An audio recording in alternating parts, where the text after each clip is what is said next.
রাজশাহীর আদাড়িয়াপাড়া গ্রামের কৃষকেরা সমিতির মাধ্যমে কাজি পেয়ারা চাষ করে লাভবান হচ্ছেন। বিঘা প্রতি ৮ থেকে ১০ হাজার টাকা খরচ করে তারা ৩০ থেকে ৩২ হাজার টাকা আয় করছেন। আমাদের রাজশাহী সংবাদদাতা মোহাম্মদ আজিজুল ইসলামের তথ্য ও ভিডিও চিত্রের ভিত্তিতে রয়েছে একটি ডেস্ক রিপোর্ট। রাজশাহীর আদাড়িয়াপাড়া গ্রামের কৃষকেরা আগে ধান, গম ও আখের চাষ করত। বর্তমানে লাভ বেশি হওয়ায় তারা চাষ পদ্ধতি পরিবর্তন করে কাজি পেয়ারার চাষ শুরু করেছে। এমএসপি লিপ প্রকল্প এসে আমাদেরকে পেয়ারা সম্বন্ধে কিছু ট্রেনিং দেওয়ার পরে আমরা এই পেয়ারার চাষ শুরু করি।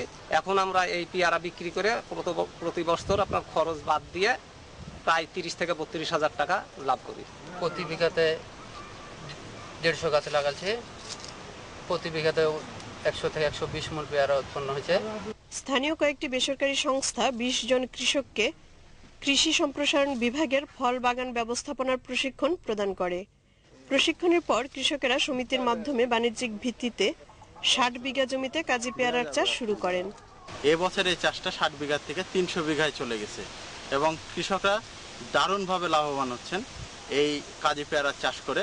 উৎপাদিত এসব পেয়ারা স্থানীয় বাজারে সরবরাহের পর ঢাকা সহ বিভিন্ন স্থানে পাঠানো হচ্ছে। দিনার সুলতানা, বাংলাদেশ টেলিভিশন। এখন রয়েছে কলার সিগাটোকা রোগে করণীয় সম্পর্কে প্রয়োজনীয় তথ্য পরামর্শ। কলার সিগাটোকা রোগের আক্রমণে প্রাথমিকভাবে তৃতীয় বা চতুর্থ পাতায় ছোট ছোট হলুদ দাগ দেখা যায়।